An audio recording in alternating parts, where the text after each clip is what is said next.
Did you know that according to the Super Mario World instruction manual, the sunken ghost ship just outside the Valley of Bowser is actually a crashed airship used by the Koopalings in Super Mario Bros. 3? The only clue to this connection in the game is a ball with a question mark in it that Mario collects at the end of the level. This is one of the same balls that's acquired when Mario defeats a Boom Boom in Super Mario Bros. 3. The Boom Booms were encountered multiple times through the game, and some of them were in airships. The fact that that ship is full of ghosts could also be implying all the common enemies on board had died during the event that sunk the ship.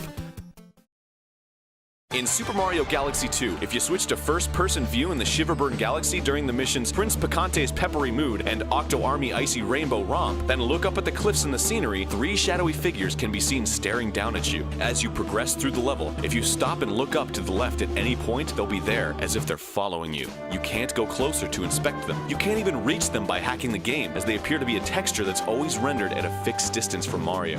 You never meet these figures in the game, and nobody in the game ever refers to them or even mentions their existence. A member over at GoNintendo.com with the alias Grrr Tacos got curious about the figures and started to search through Super Mario Galaxy 2's game data. They discovered that the shadowy figures themselves are labeled Hell Valley Sky Tree and are associated with the sky model for that area called Beyond Hell Valley. Hell Valley isn't the name of that level or any level in Mario Galaxy 2. It was supposedly the name of a beta level that didn't make it to the final cut, but it doesn't particularly sound like a name you'd see in a Mario game, and that doesn't explain why or how the texture found its way into Shiverburn Galaxy. A lack of any kind of explanation from Nintendo has led to all kinds of creepypasta posts and rampant speculation among fans. It seems they'll remain a mystery until Nintendo reveals what they are.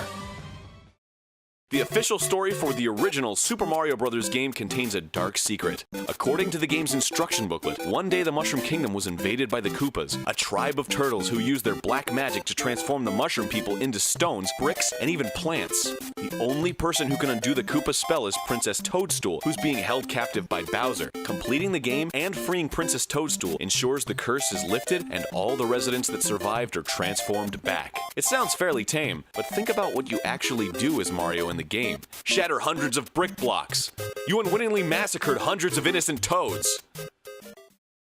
There was once a direct sequel to Super Mario World in development called Super Mario's Wacky Worlds. The game was being developed by Novalogic under the contract between Philips and Nintendo that allowed Philips to develop some games using Nintendo characters. It was suggested to Novalogic by a Nintendo employee that they port simpler Super Nintendo games to the CDI rather than attempting to make complex games like The Legend of Zelda. This comment sparked the idea of having Super Mario World as a CDI disc-based game and ultimately led to the development of an entirely new game. Two designers worked 24 hours a day for 2 weeks straight, finishing only a part of a single level to present to Nintendo. Nintendo was actually very impressed with Novalogic's efforts, but because of the poor sales of the CDI later in its life, they decided to cancel the game. Novalogic were obviously disappointed as they hoped the game would improve their reputation and clear their name after making several subpar games with Nintendo franchises. The game's final prototype was finished on March 3rd, 1993, after about a year of development. Approximately 80% of the game's art, 95% of its design, and 30% of its code was completed. Only 3 copies of these prototypes are in circulation, and as a result, the game's ROM was leaked online. The missing portion of code is clear to see, as Mario can only walk left, right, and jump. No power-ups exist in the game, and he can't slide or swim. Enemies disappear when Mario is above them, as if there's an incomplete stomping mechanic. Enemies also can't hurt Mario, and simply freeze when they're touched. Levels are completed by passing through a giant M, and there were around 3 levels in each world. The worlds were based around ancient cultures, haunted structures, a jungle, the Arctic, a chemistry lab with no graphics, as well as wacky and tubular worlds. Tubular being an homage to the special world in Super Mario World.